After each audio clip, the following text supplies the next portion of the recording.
Hello, boys and girls, and welcome to Movie Goodness, where we examine life through cinema here on the KB Radio Network. How are you doing, everybody? I am your host, Kevin Reed, and today we're diving into one of my favorite film franchises of all time, and to kind of go with the promise that I made earlier this year that we were going to honor the year of 1984, which for the past couple of months I kind of slipped on, but so much has been going on I haven't gotten around to it.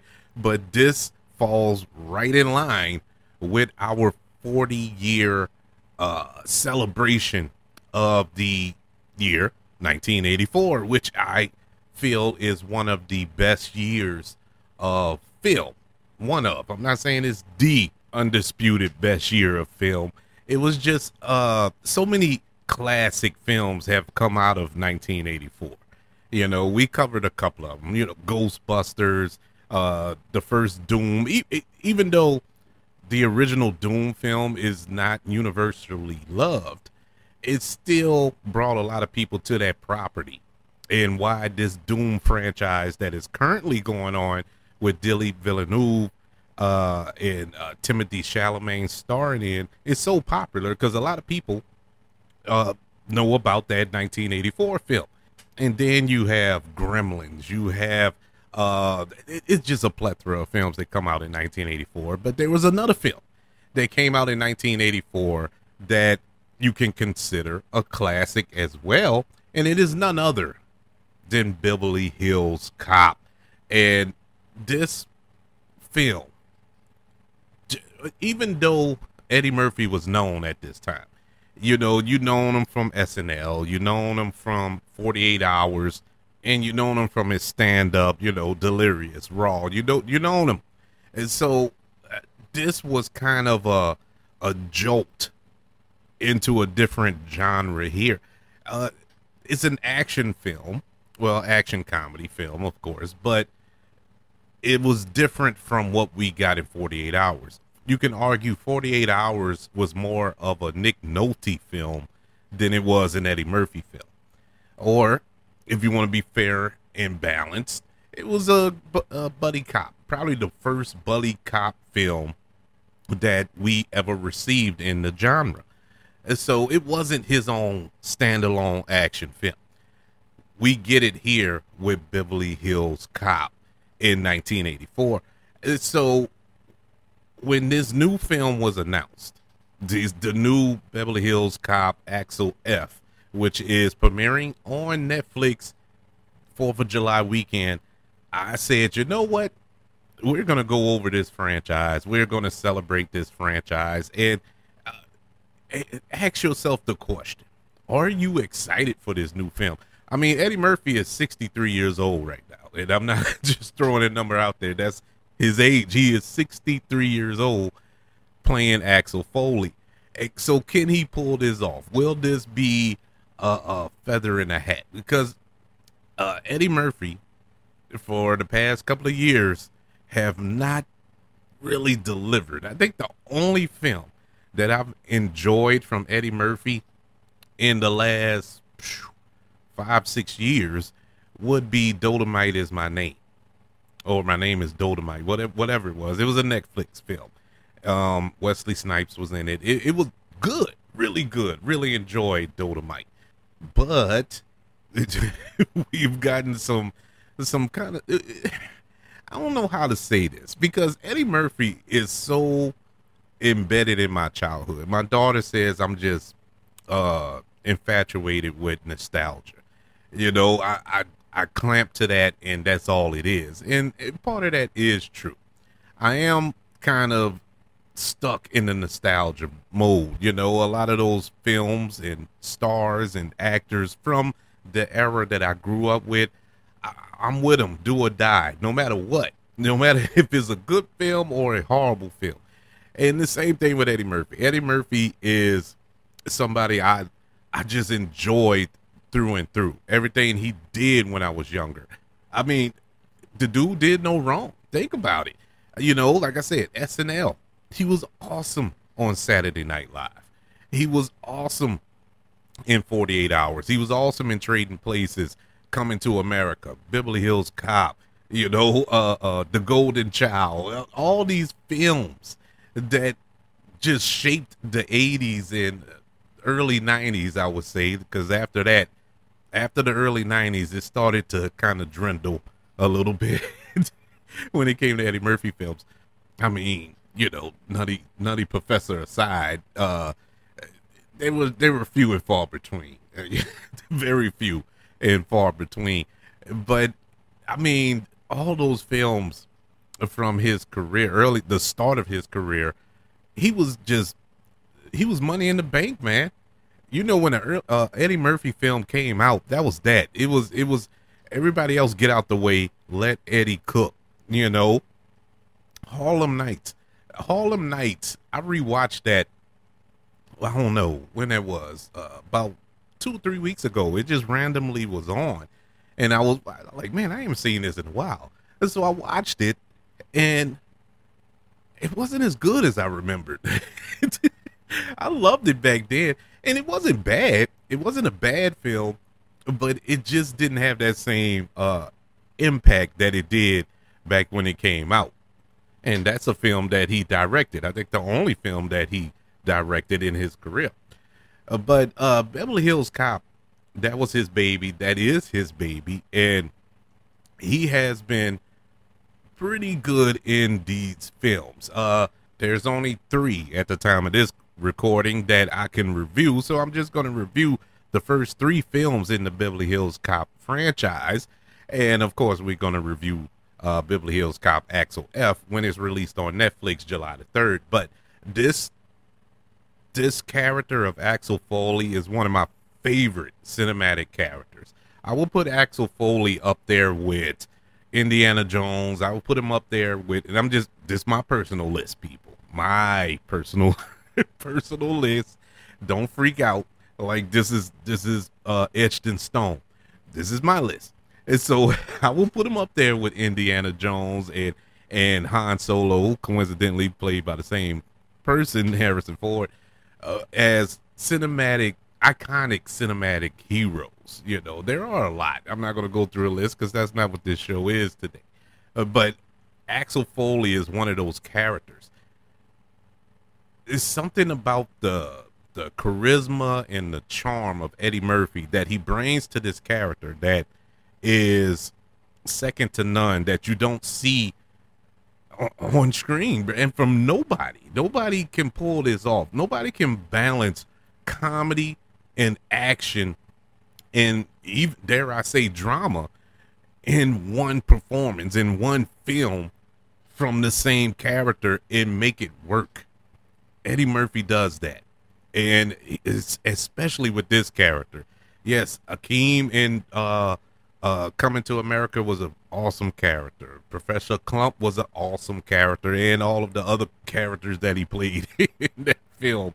But as far as one singular character who can pull off so much, do so much, wreak so much havoc in these action films, in these 80s action films, which is a genre within itself, and stand out. Because let's not forget, around this time, you had Sylvester Stallone doing his thing with the Rockies and the Rambos. You got Arnold Schwarzenegger with the Terminators and the Commandos all around, and Predators around this time. These big, muscular, straight out of the Gold Gym, swole action heroes that you can see taking on an army and winning, being a one-man army and succeeding. And you have little old Eddie Murphy. And he manages to hold his own in this genre, in this time period where big action heroes they look like WWE wrestlers, it's a joy to see. And personally, it was a joy to see a black man in these type of roles. Because we didn't get that, the black community. We didn't have that. We still sparingly have it, it's hard to find a black actor in a mainstream role in an action film at any point in time in history. I mean, there's not a lot. You take away Eddie Murphy, what's the next one we have? Wesley Snipes. He pretty much took it over in the 90s. And then after Wesley Snipes, who? You know, Denzel dipped his toe in it a little while, you know, but he was older by the time he got into the real action films with the Equalizer franchise and stuff. And then we had Chadwick Boseman, R.I.P., you know, as Black Panther. But, I mean, other than that, what we had? We didn't have any. We didn't have that many, but Eddie Murphy was the first. And it all started in 1984 with Beverly Hills Cop. And so, in honor of the release of Beverly Hills Cop, Axel F, we're going to review this entire franchise, movie by movie, breaking down how this came to be and how good each of them came out. I was going to rank them, but I was, nah, it's not fair because I hadn't seen the fourth film yet. So I'll hold off on that, but we're going to go over them. But first, let's jump into how Beverly Hills Cop came to be. And this goes back to 1977. This is how far back that this film was in Hollywood. The script for it was floating around trying to get produced. It took them almost 10 years to get it off the ground. And that's a lot of films. This isn't out of the norm. A lot of movies that we see today have been in development for 10, 15, 20 years, believe it or not. But Beverly Hills Cop is no exception. Back in 1977, Paramount executive Don Simpson came up with a movie idea about a cop from East LA who transferred to Beverly Hills. Daniel Block, a screenwriter, was called in to write the screenplay. Block pitched his idea to Simpson and Paramount Pictures in 1981 under the title Beverly Drive, about a cop from Pittsburgh named Ellie Axel. However, his script was a straight action film, and Bach was forced to make changes to the script, but after a few attempts on the project, it was stalled. After the success of Flashdance in 1983, Simpson saw the Beverly Hills film as his next big project. Daniel Petrie Jr. was brought in to rewrite the script, and Paramount loved Petrie's humorous approach to the project, which the lead character, now called Axel F from Detroit. Producer Jerry Bruckheimer claimed that the role of Axel Foley was first offered to Mickey Rourke, who signed a $400,000 hold contract to do the film. And so that was the first ball there. That was the first piece, because there's a lot of people who were cast as Axel Foley before we got to Eddie Murphy in this film. And a lot of them, you was like, what? And then wait till you hear the directors' names. It's really going to blow your mind on who was initially attached to this project. Yeah, Mickey Rourke, he was paid $400,000 and didn't do nothing. he didn't do nothing, but he got paid regardless. When revisions and other preparations took longer than expected, Mickey Rourke had to leave the project to do another film. Speaking of directors who were attached, Martin Scorsese was offered and was close to taking the job, but he felt that it was too close of a concept to Clogan's Bluff, so he ultimately declined. David Cronenberg was also offered to direct the film, and he turned it down. David Cronenberg, I'm sorry, he directed The Fly. You know, all those body horror. I think he directed Scanners, if I'm not mistaken. Yeah, that would have been an interesting take on the Beverly Hills Cop film. Another person who actually took the role of Axel Foley after Mickey Rourke couldn't do it, Sylvester Stallone. Of course, it's an 80s action film. You're going to go for one of the best 80s action stars, and Sylvester Stallone was considered for the part of Foley. Good old Sly gave the script a dramatic rewrite, removing all the story's humor and turning Beverly Hills Cop back into a basic standard action movie. In one of the previous drafts written by Sylvester Stallone, the character of Billy Rosewood was killed off in halfway through the film. So that's one major change. Stallone also renamed the character's name from Axel Foley to Axel Cobretti. And I want you to keep that name in mind because we're going to revisit that in a couple of seconds. Stallone has said that the script for Beverly Hills Cop would have looked like the opening scene of Saving Private Ryan on the beaches of Normandy. Believe it or not, the finale was me in a stolen Lamborghini playing chicken when an oncoming freight train being driven by the ultra slimy bad guy. I'm glad they didn't go with that. I'm glad that they decided to move on from that. The reason I wanted you to remember the changing of the character's name is because when either Paramount decided to move on or Sylvester Stallone decided to move on, or they equally did it at the same time, Stallone took that idea and brought it to another movie, and that was his version of Beverly Hills Cop, none other than Cobra, where the character name was Cobretti. So he took it and used it elsewhere. Well, I mean, it's good. Recycling, people. Recycle. But other names that were attached or were considered for the role of Axel Foley: Richard Pryor, Al Pacino, and James Caan. Harrison Ford was offered the role of Axel Foley, but he turned it down. But ultimately, they went with the fresh young star, Eddie Murphy. The film was budgeted for $14 million, including $4 million for Eddie Murphy, and was completed for around $13 million.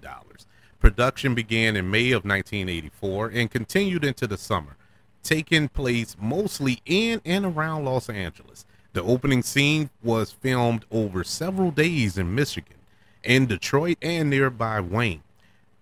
Many scenes set in Beverly Hills were shot in Pasadena, as the city of Beverly Hills prohibited filming after 10:30 p.m. Beverly Hills Cop, 1984. It is a buddy cop action comedy film. It is directed by Martin Brest, and it stars, of course, Eddie Murphy as Axel Foley, who is a street-smart Detroit detective who visits Beverly Hills, California, to solve the murder of his best friend. Also starring in this film, Judge Reinhold, John Ashton, Ronnie Cox, Paul Reiser, Jonathan Banks appears in supporting roles as well. And this is the first film in the Beverly Hills Cop franchise, which shot Eddie Murphy into international superstardom. And when you adjust for inflation, it is the highest grossing rated R film in the United States since 1977, grossing $730 million if it was released this year in 2024. Before we go into the review, let me just start off by saying, I remember in 1984, it was normally on Saturdays, me, my sisters, my brother, we would go to the movies. And we never agreed on, of course, I'm the youngest, so I didn't have any input, but they never could agree on what movie to go see. And normally I would follow behind my sisters and, trust their judgment, because honestly, my brother didn't really go to the movies that much. It was more or less my sisters. So that's where I went to the movies. And my brother did want to go to the movies. He wanted to see Beverly Hills Cop. But my sisters wanted to see Desperately Seeking Susan. I remember this like it was. I'll never forget this because it was one of the biggest mistakes of my life. I went. I decided because I had to pick which one to go. Go with my sisters because the movie started at the same time or whatever. I either go with my sisters to see Desperately Seeking Susan with Madonna, or go see Beverly Hills Cop. I chose Desperately Seeking Susan. And I don't know why. Now, keep in mind, people. Keep in mind, I'm 5, 6 years old. I'm not thinking. I'm thinking Madonna. Madonna was the biggest thing out there around that time. You know, I'll go see that. Oh my God! It did. The movie wasn't good because I couldn't follow that movie. I didn't know anything. To this day, I have not revisited that film since that day. I have never seen Desperately Seeking Susan again. A lot of you who are listening probably don't even know that movie exists, but it does. But anywho's, nothing sucked more than to see the joy and the laughter coming out of my brother and leaving out of that theater completely happy, talking about that movie and talking about what Eddie Murphy was doing and all of the action and all this and all that. And I'm sitting there like, I just sat there for 2 hours watching a girl with amnesia think she's Madonna or whatever. I don't even remember the movie altogether. I'm like, man, what was I thinking? And keep in mind, I'm a young kid. It isn't like I can go back and watch it again or try to go watch it, period. I couldn't. I had to wait or my brother take me again, and that wasn't going to happen.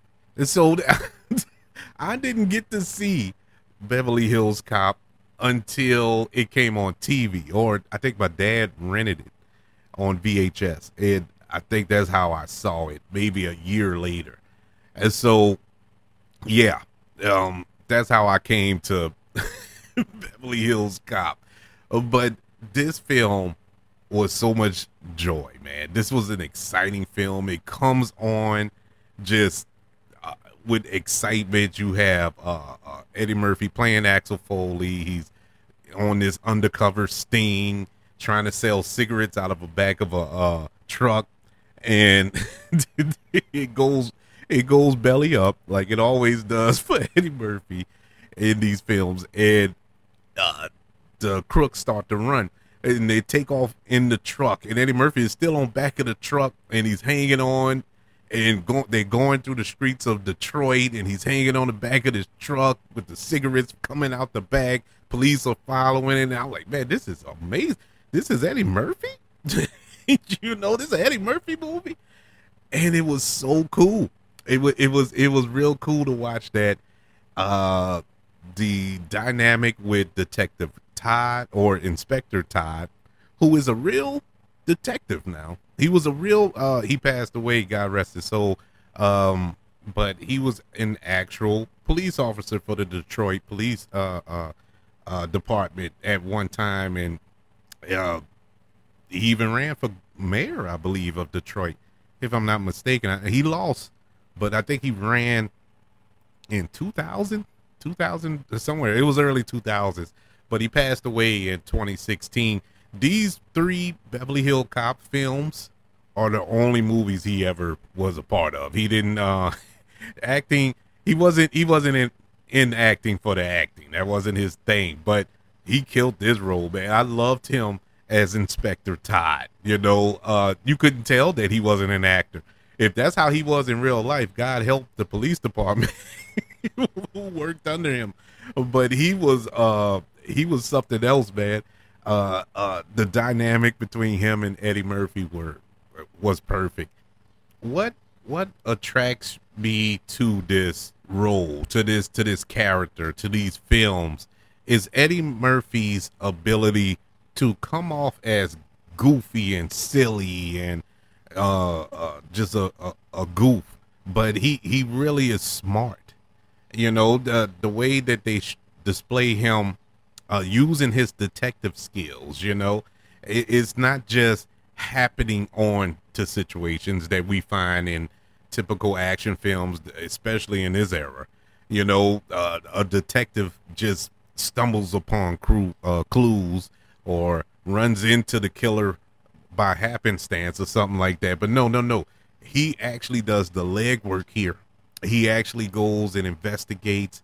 He goes and search warehouses and piece together evidence and all this stuff that you can honestly say is police work.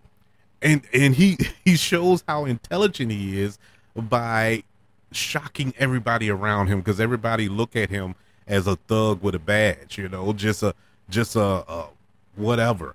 But except for Inspector Todd, because it's I can't get it out. Inspector Todd sees it in him. He knows how good of a cop that he is. That's why he's infuriated by how much mess he leaves behind in his investigations. But he knows that Foley will get the job done. And I love that. I love that about his character. I mean, I just can't express how much joy it is to see that character do what he do on screen.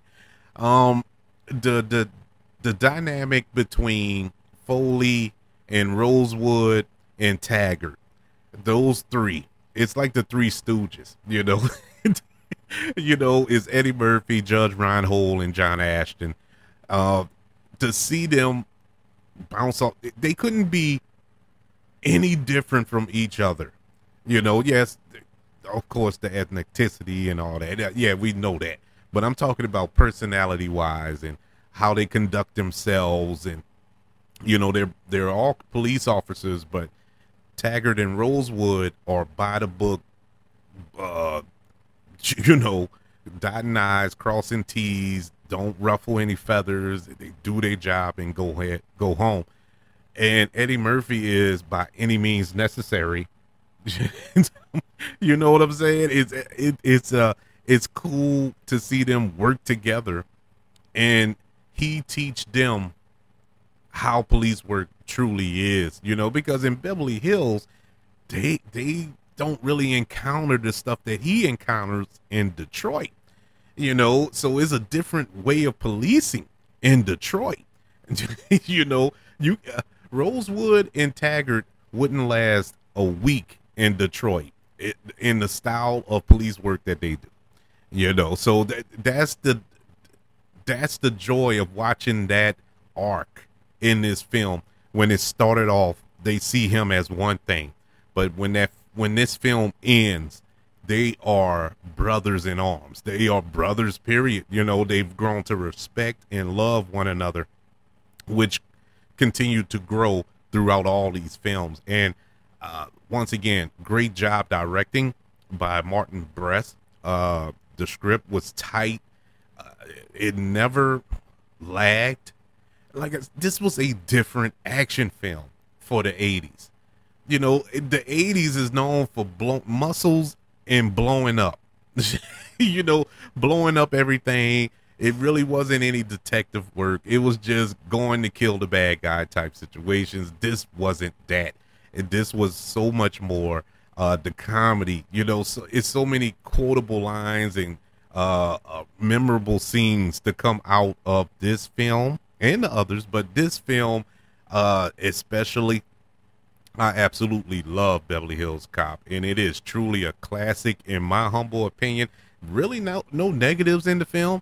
I rewatched all of them for this review, and I just could not find a flaw in this movie. This is one of the best action films from that era. Is it dated? I guess that would be a flaw. It's a little dated in areas. I mean, it's 40 years old. Of course it's going to be dated. And so if that's what if I got to put that on the evaluation, I guess I'll go ahead and ding it for that. But aside from that, I love the villain, I love the story, I love the character development, and the chemistry between all the actors were pinpoint accurate. Beverly Hills Cop, released in the great year of 1984, gets a letter grade of an A. Yes, it is one of the best Eddie Murphy films in his filmography. I know a lot of people throw up Coming to America and Nutty Professor and all that good stuff.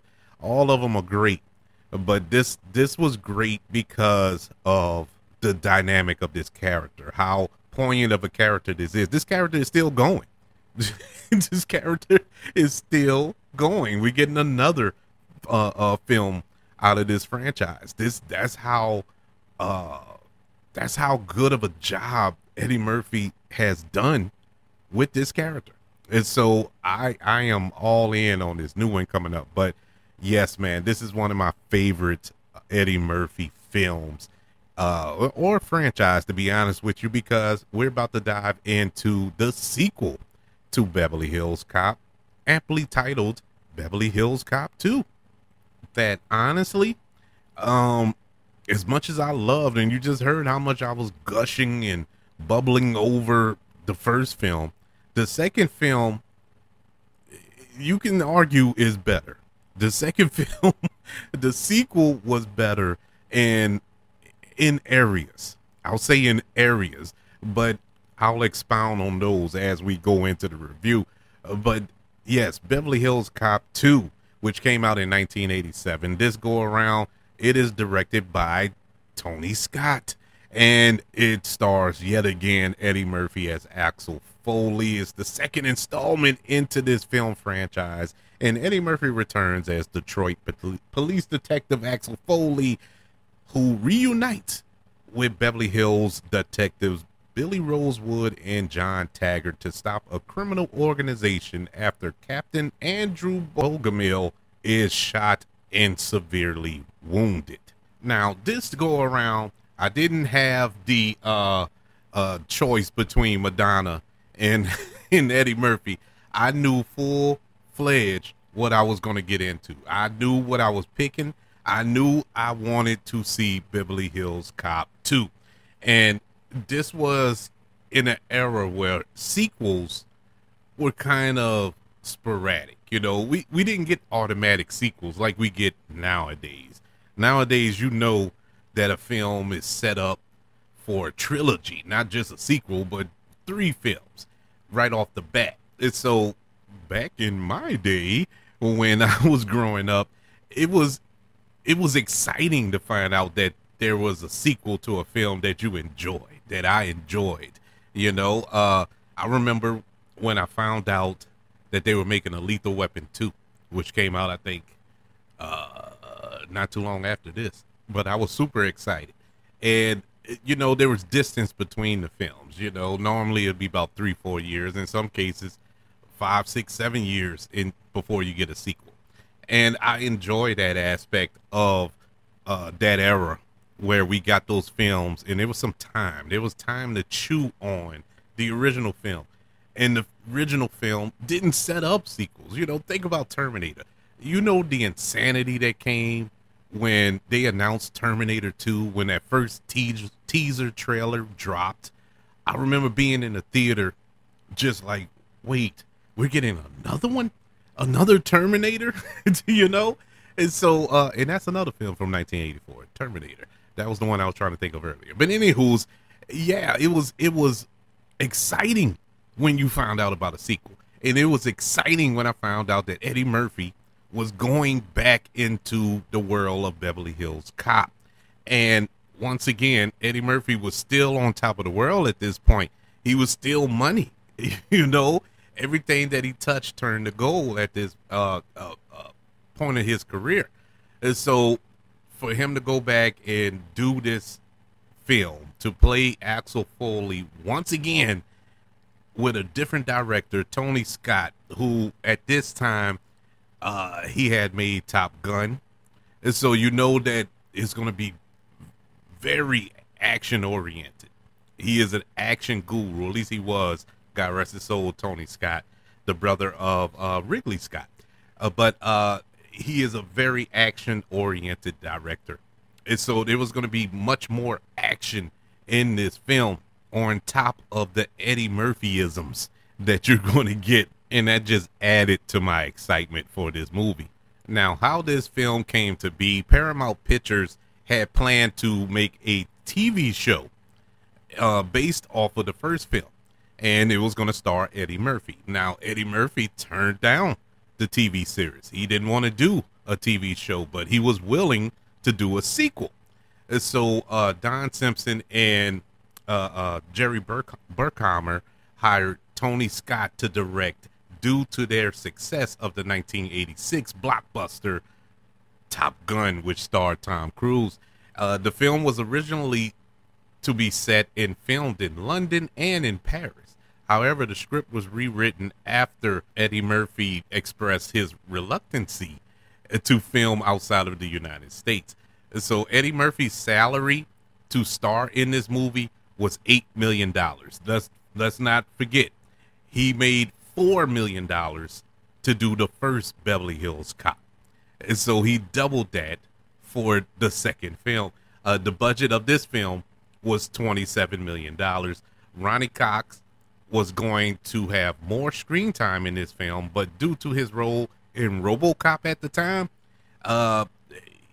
he had to kind of cut down his role. That's why his character was incapacitated. He was shot and was in the hospital for the entire film, and because he was off filming RoboCop. Filming began in November of 1986, and it finished in March of 1987 after filming for 135 days. Now, here's a quote from the film's editor, Billy Weber, who worked on the film and had some interesting tidbits that I wanted to share. Martin Brest had passed on the sequel. Martin Brest is the one who directed the first film. He passed on the sequel, and Tony Scott was available, so he was hired. But he wasn't a comedy guy. So after running the first cut of the film, Don Simpson and Jerry Bruckheimer looked around and shrugged and said, it wasn't a comedy. It was played like a straight action movie, which makes sense because Tony Scott is a action guy. And that's what he knew how to do best. You know, he stuck with what he knew. And so it was really action heavy. He went on to say that we just never had a great script, and it never had a chance of being as good as the first movie because the script never got there. They rewrote the script after the first screening, and more jokes were shot and added into the film, and it brought it up just a little bit. Eddie also started to act up on set. The prima donna behavior was starting to show, and he was always late for filming, but he got along great with Tony Scott. That's the quote from Billy Weber, who was the editor on Beverly Hills Cop 2.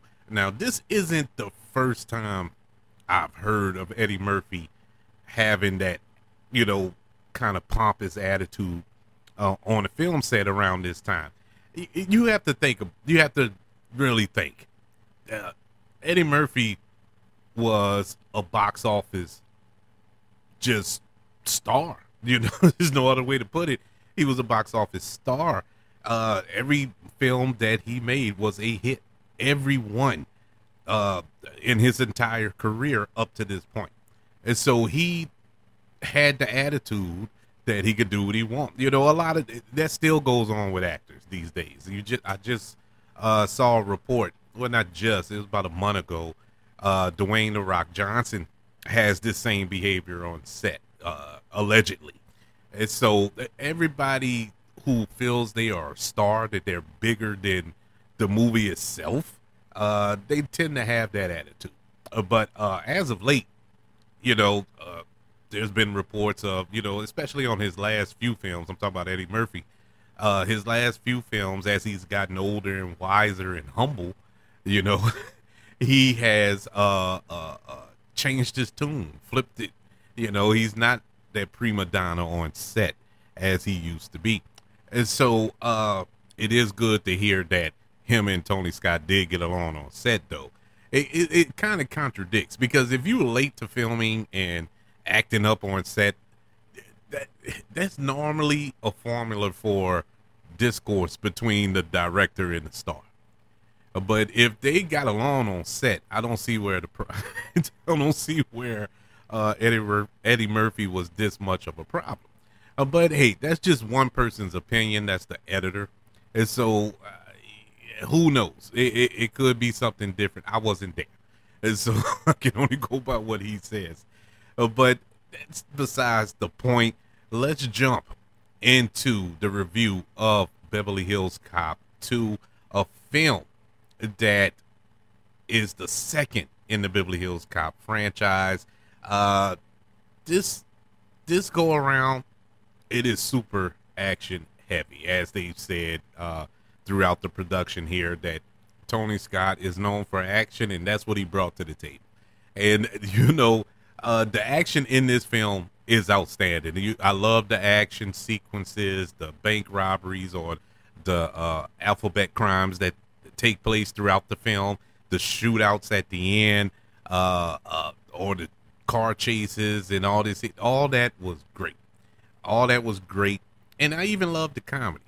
Um, this movie, even though they described it was hard to get made, the script wasn't right. They had to do multiple reshoots to get it where it was. Kind of Frankenstein monster this thing and put it together. I actually enjoyed this movie. Is it better than the first? I don't know if I would say it's better than the first, but it was fine for that time period, and it holds up in a lot of areas. But to be fair, in a few areas it don't hold up in either. And so take that what you will. This film didn't have that same charm. At least not the film, but Axel Foley didn't have that same charisma that he had in the first film. Even though Axel Foley is still Axel Foley, Eddie Murphy is still playing this character the way he played him back in 1984. But there were so many differences. The detective work wasn't as crisp as it was in the first film. It was kind of goofy and silly. The comedy that they tried to incorporate into the film was, it felt forced, and I was saying that when I rewatched it a couple of weeks ago. Well, actually last week, when I rewatched it, I was like, man, it feels a little forced. And then when I did the research for this show about the film, it fits because it actually was forced. And it feels like it. But not from Eddie Murphy, because Eddie Murphy knows how to play it. But it was from other aspects, like Judge Reinhold's character of Billy Rosewood. It just felt silly. It felt cartoonish how his character changed from the first film to the second film. He was funny, he did some funny things, but it was completely different from the way he was in the first film. That kind of pulled me out of it. Taggart, he was kind of dragging along with him instead of being a part of this trio. It just came off as silly. Those two characters came off as kind of buffoonish compared to the charisma and the charm of an Eddie Murphy, which, I'm not expecting them to get to that level. Just like in the first film, they didn't get to that level, but they played it straight. And that was a good contrast to Eddie Murphy's style and their style, and it felt like in this film that they were trying to match that style, and it didn't work. But I still enjoyed the chemistry between the three. You could tell that they are friends. You could tell that they have a relationship after all of these years. And I'm talking about the characters as well as the performers here.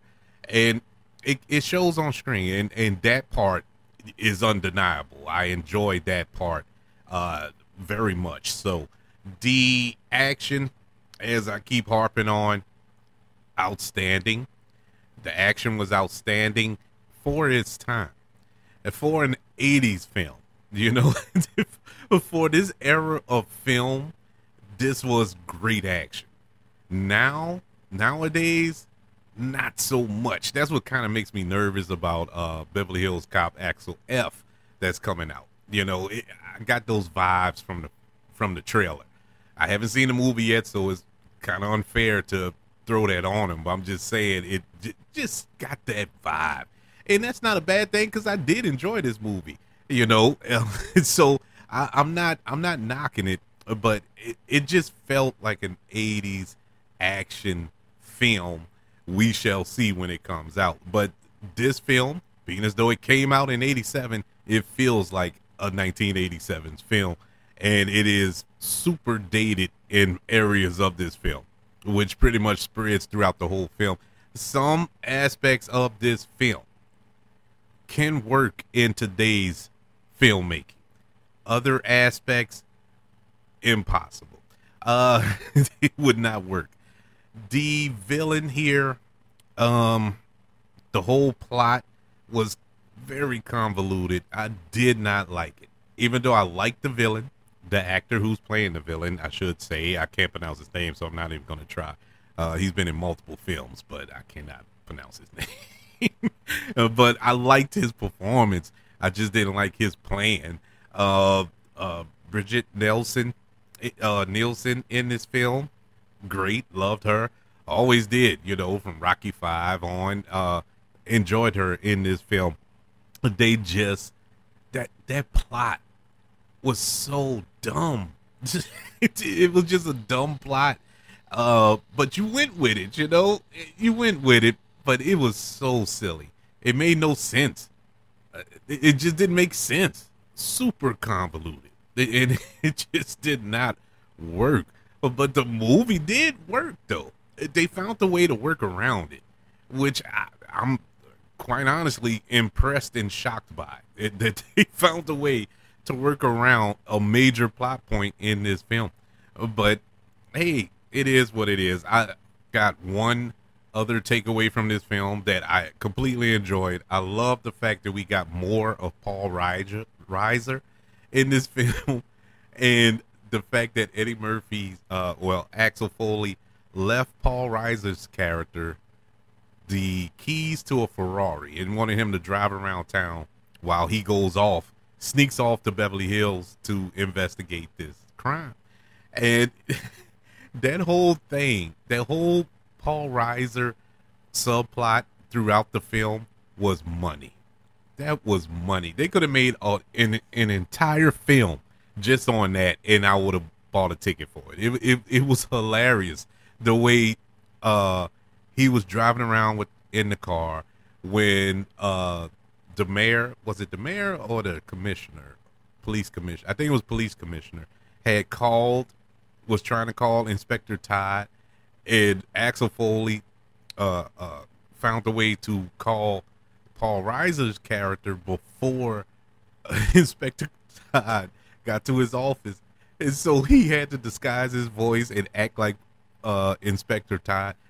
Great scene, loved it, completely hilarious. It was hilarious, and it worked within the confines of this film. Only for the end of the film, we find out that Paul Reiser wrecked the Ferrari. It broke his leg and everything. It was a nice touch. I love that arc of that character throughout this film. But overall, I enjoyed Beverly Hills Cop 4. Beverly Hills Cop 2, I think it's up there. It's serviceable. It's really good. What really saves it is the next film that we're about to talk about, but it makes it even better. But this was a very exciting film in 1987. It was a 1987 action film. It fit the mold, and I'm not mad at it. Beverly Hills Cop 2, which came out in 1987, gets a letter grade of a B-. I loved it back then. It was one of my favorite Eddie Murphy films around that time because of the incorporation of more action, still had comedy. It checked a lot of boxes for me, and I enjoyed it. Now, like I was saying before, a lot of it doesn't work. The comedy works, you know, the jokes that comes from Eddie Murphy works, but the rest of the film, it kind of comes apart viewing it in 2024 eyes. But you know, the comedy works. You know, you go to an Eddie Murphy film or you watch an Eddie Murphy film for the jokes, for the laughs, you know, and that's I got plenty of that, so it's all good.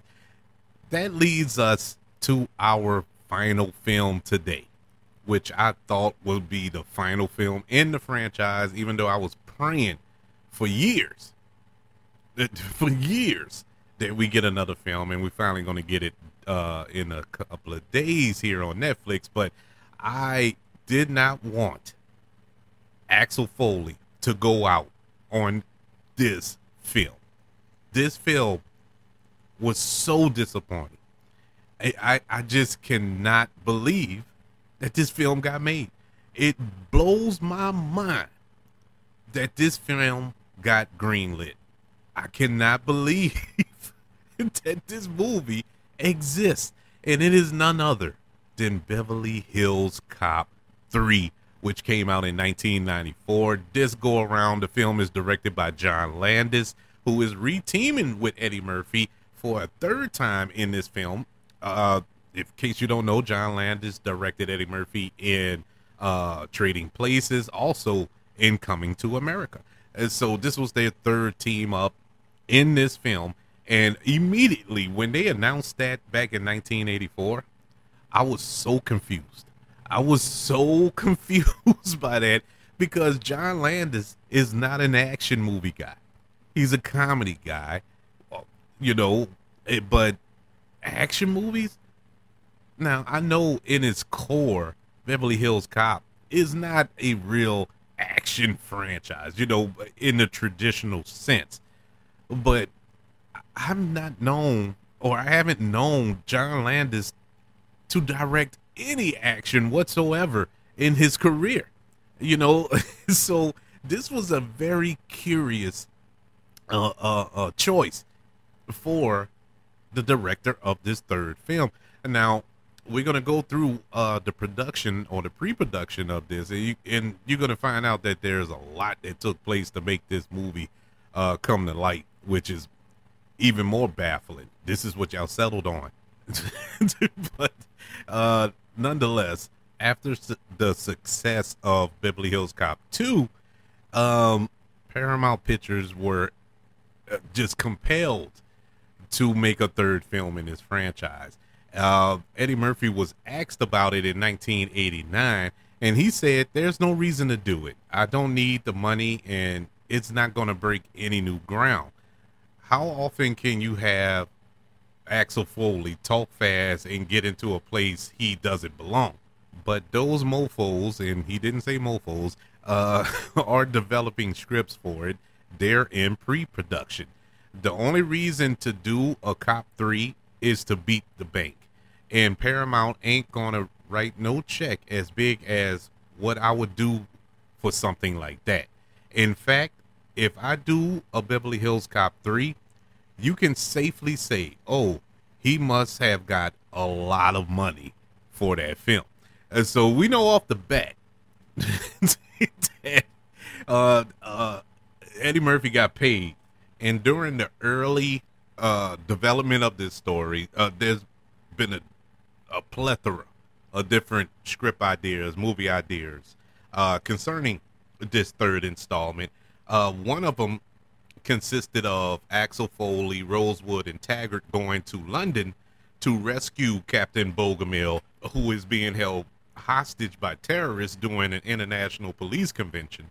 And that just seemed way too dark for a Beverly Hills Cop film. But, you know, they was trying to go overseas for the last one, for part 2. But that isn't the reason for this one.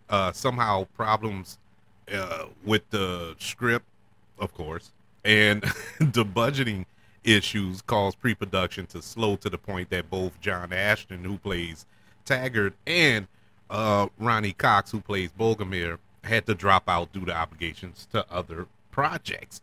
So John Ashton's part was rewritten for the John Flint role that ended up in part 3, who was played by Hector Elizondo, and dialogue was inserted to kind of explained that Taggart was retired and he moved to Phoenix, and that ended up making it into the final film.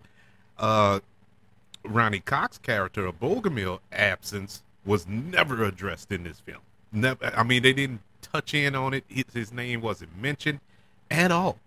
And so somehow, John Ashton and Ronnie Cox made cameos in the form of a picture on Rosewood's desk, but that's it. That's the only mention of those two characters from the first two installments to this franchise. This is the same picture.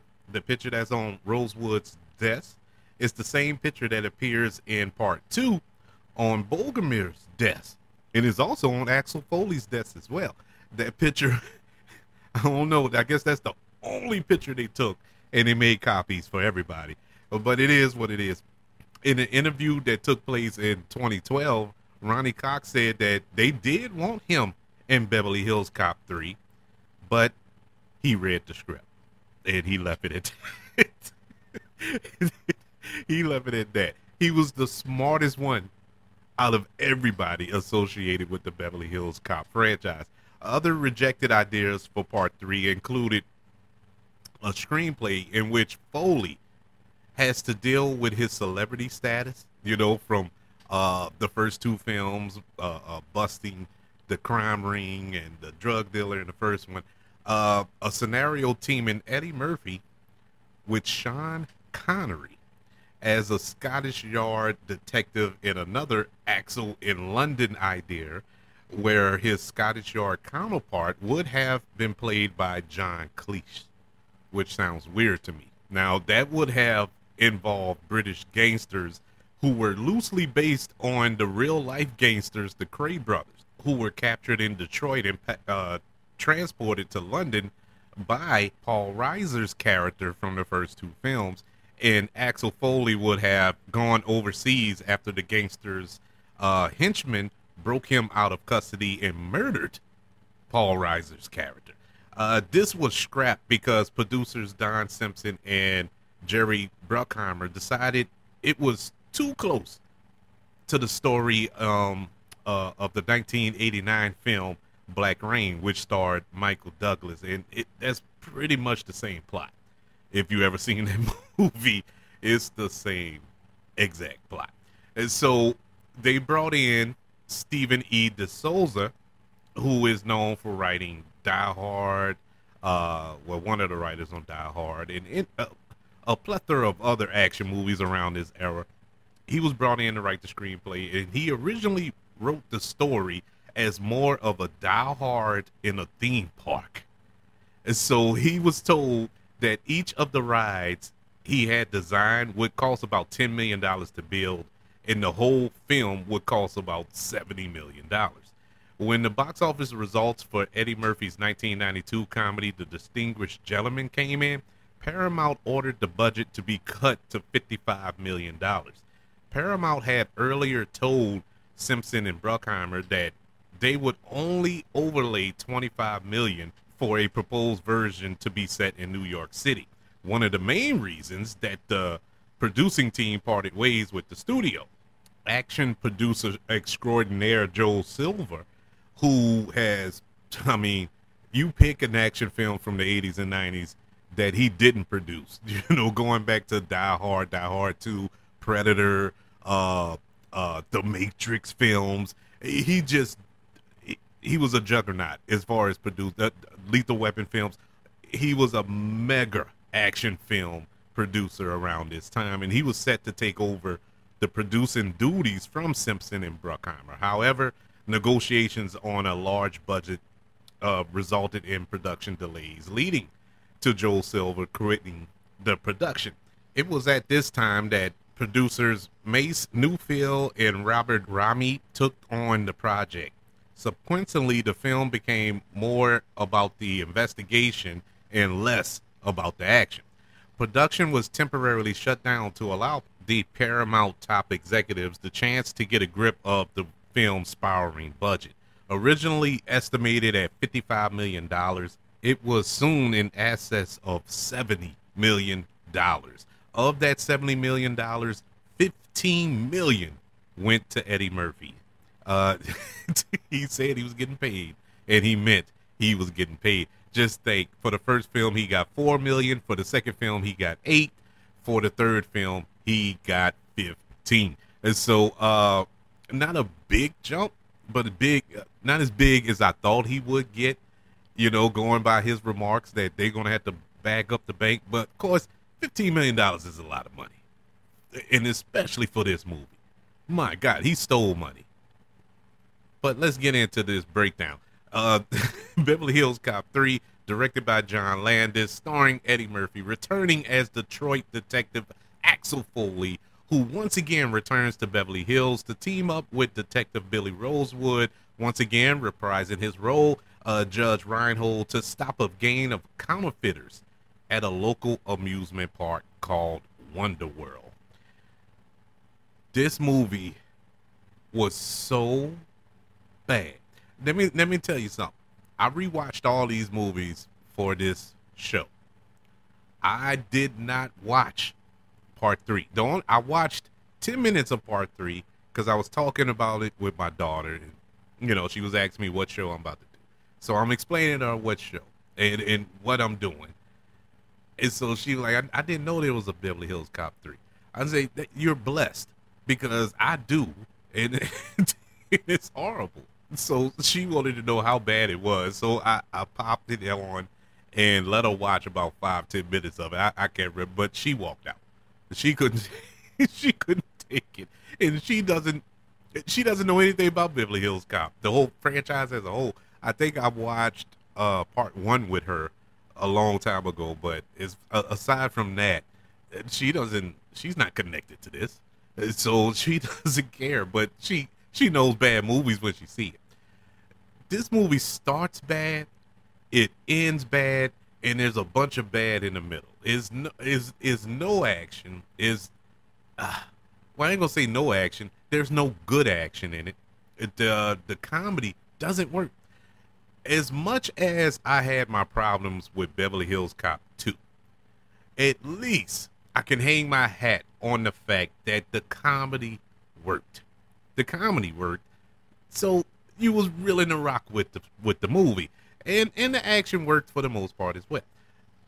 In this film, none of it worked. None of it worked. This looked thrown together, pieced together. I don't see where $70 million went into this movie.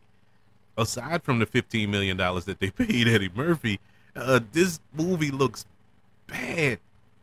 And this is 1994, when everything looked bad, but this looks worse than everything else. I mean, you set this in an amusement park. I don't know the thinking there. I would have accepted the other idea of him going overseas, you know, not so much the kidnapping with the terrorist thing. That's a little too much for Axel Foley. He's not John McClane. You know, I'm not asking Axel Foley to be John McClane. But in any event, this film is asking him to be John McClane in a way, because like I was saying in the breakdown of the production of this film, they were going for a Die Hard in an amusement park feel. And that's what they were trying to, and it made no sense. It was so silly, so ridiculous. And in the 90s, or in the late 80s into the 90s, every film was Die Hard on a something, fill in the blank. You know, you had your Die Hards on a bus, Speed. You had your Die Hards on a train, Under Siege. You had your Die Hards on a plane, Passenger 57. You had your Die Hards on a boat. And, you know, you had a Speed 2. You had all of this. So everybody was trying to copy Die Hard. And I don't know why. I just don't get it. Die Hard couldn't copy Die Hard. You know, the sequels to Die Hard couldn't copy Die Hard. And so I don't understand why everybody was trying to break this formula that was so perfectly executed in 1988. Now, bringing in the writer of that film, I guess you could say, okay, he knows how to write action, real good storytelling. It's like, how is this the same writer? How is this the same writer of Die Hard? This movie story is ridiculous. The plot doesn't work. It is unbelievably silly.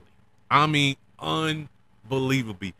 You have counterfeiters who are copying money, counterfeiters, at an amusement park using their printing machine because they print this fake money, that you can use. What was it, Wonder Bucks or something like that? I don't know. Like I said, I haven't watched it since 1994.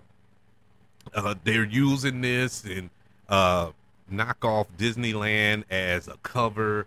You got corrupt cops that what did it corrupt for? And well, actually, it wasn't corrupt cops. They were security guards at the. I mean, my God, it makes no sense at all. And Eddie Murphy looks like he truly looked like somebody signed a $15 million paycheck, handed it to him, and just said, "Go stand in front of the camera. You got it, boss." And that's exactly what we got. He wasn't in it. He was not in it. This was a true paycheck film. And it's sad because this is such a storied classic franchise, in my humble opinion. This is the character that made you a star. This is why you are who you are. Now, would Eddie Murphy be the big star that he is without playing Axel Foley? I believe he would have, of course. But that's woulda, coulda, shoulda. We don't know.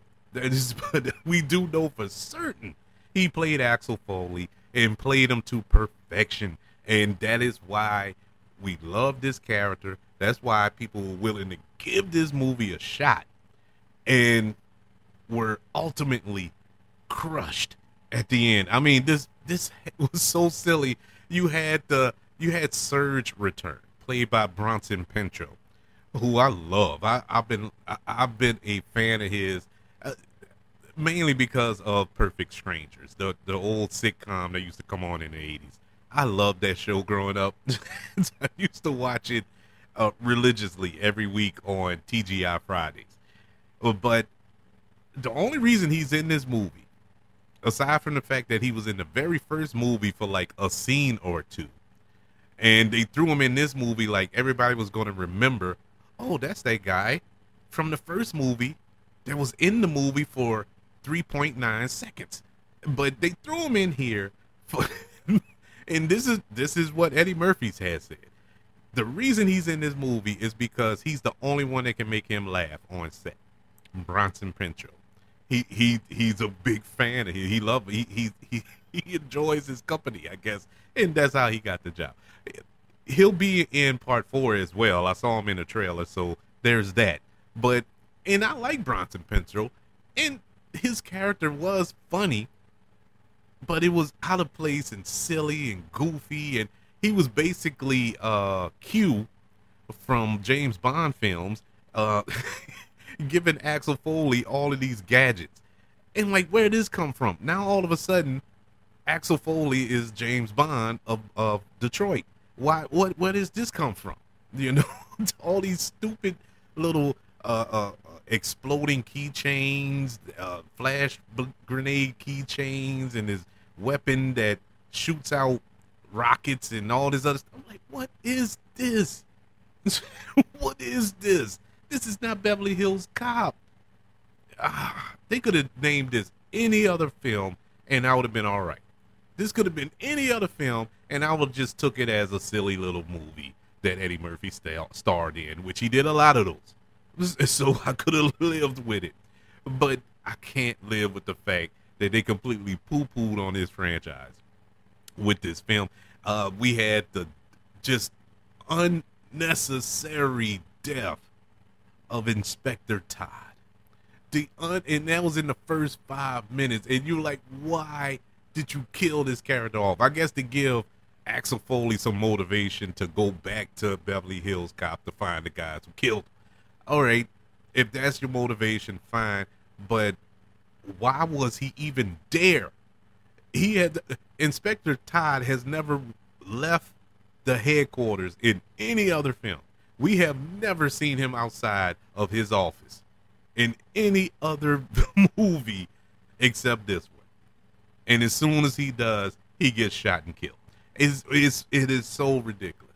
But by the end of this film, as I did in 1994 and as I'm doing in 2024, I have the same exact question. How did this movie get made? How did they greenlight this movie and honestly thought that they were going to have a hit on their hands? What, the nostalgia play or something? I don't know. But they were dead wrong. Beverly Hills Cop 3 from 1994 gets a letter grade of a D minus. Yeah, it came bloody close to an F. It came bloody close to an F. And the only reason it didn't get an F is because there were one or two scenes where I actually chuckled. That was it. Other than that, this movie is hot garbage. And trying to rewatch it was a chore that I did not want to go through. I tried, and I just couldn't do it. And it broke my heart that that for years I felt this was going to be the last thought that we have, the last time experiencing this character of Axel Foley on screen. Well, it wasn't. Technically, it wasn't, because in 2013, CBS ordered a pilot with Brandon T. Jackson, I'm sorry, who was in Big Mama's House, one of the Big Mama houses. He was in Tropic Thunder.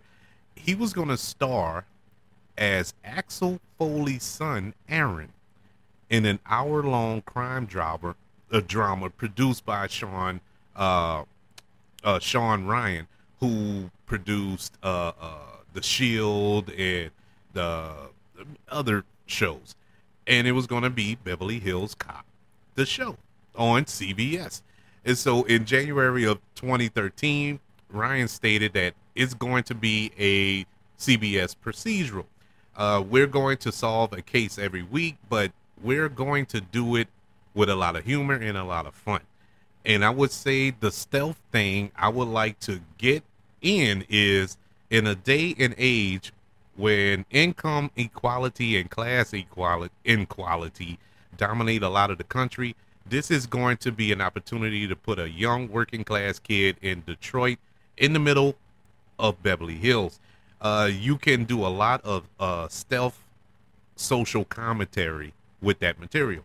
My approach is to update it and make it fun, modern, and 2013.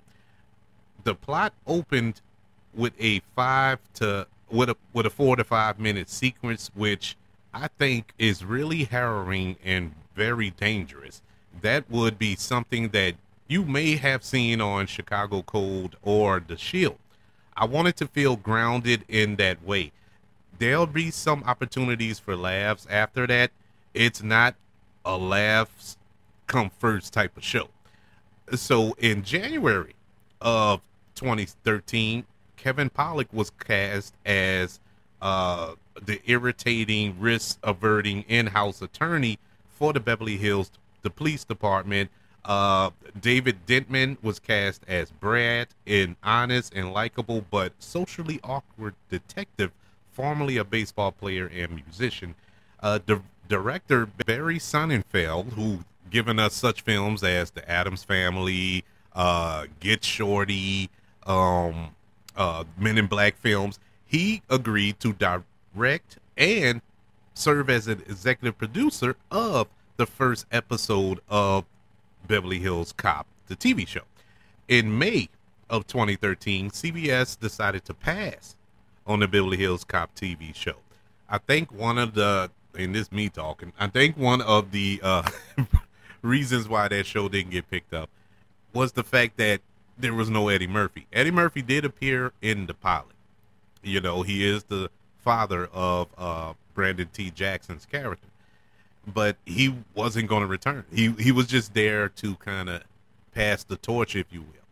And part of the reason, and Eddie Murphy said this in interviews, part of the reason why that show got canceled before it even aired was because he was just doing a cameo. They thought he was going to be a recurring character, pop up every now and then, but he wasn't going to do it. He'd already said they tried this back in the 80s, a TV show, and Eddie Murphy refused. So that was that. And so that was the end of that era. For years, nobody saw it. Nobody even heard of it. But YouTube came along, and I happened to have watched it. And just like all of you, just go on YouTube, search for it, the Beverly Hills Cop TV pilot, and you will see it. You can watch that first episode, the pilot episode that never aired. And I can tell you, after watching it, I'm glad that it didn't air. Because it was deep. It was dark. It was, well, I'm not gonna say dark. That's a bad assessment. It wasn't Beverly Hills Cop. It had some humor in it, but it's like regular humor, if that makes any sense. It just wasn't Beverly Hills Cop to me. And so it's understandable why that show did not go to air. But there's still Beverly Hills Cop Axel F, which is dropping on Netflix this 4th of July weekend. And I'm looking forward to it. I really am. I don't have super high expectations. I'm not like, oh man, this is going to be a return to form. Like I said before, at the beginning of this long episode, that Eddie Murphy is 63 years old. I don't imagine him hanging off the back of a 18-wheeler like he did in the first one. I don't picture him shooting oncoming car and jumping on the hood of it and swinging over the car and landing on his feet like he did in the second one. I just don't picture all that. I just want to see a good movie, and quite honestly, I think I'm gonna be all right for one reason. I already enjoyed the trailer for Beverly Hills Cop Axel F more than I enjoyed the entire film of Beverly Hills Cop 3. And so it's already winning with me. The trailer was enough. The trailer for this film was 3 times better than that entire film that we got in 1994. And so it can't do anything but go up from there. But I am somewhat excited. I'm just not expecting a classic, but it is what it is. But I would love to know, everybody, do you feel as nostalgic or hold this franchise in such high regard as I do? I absolutely love this franchise. I love Eddie Murphy in this role. I just love it. It's such a unique thing, and this is another type of film, a concept that hasn't been duplicated. It's been imitated, but it hasn't been duplicated. It is a unique film to set this wisecracking, street smart black detective from Detroit and place him in the bougie, upscale, white, privileged 1% of Beverly Hills. At least that's the perception of it all, and make it work. A true fish out of water story that works, and it works in such a unique way. And for the most part, they have worked, with the exception of part 3. But I would love to know your thoughts on this trilogy and your feelings on this new film that is coming out this 4th of July weekend. Email the show, kbradiopodcast@gmail.com. You can also search for the show on all social media platforms. Just search for the KB Radio Network. Also, don't forget about subscribing to the KB Radio Network channel on YouTube and liking this video, please. Also, don't forget about the 5 stars, the reviews, and sharing this show if you're listening on Apple Podcasts, Spotify, iHeartRadio, wherever you are currently listening to movie goodness here on the KB Radio Network. Everybody, thank you for joining me for this dive into the Beverly Hills Cop franchise. Can't wait to speak to you on the next go around. I want you all to know that I love you, continue to love everyone, and until we speak again, you all be blessed.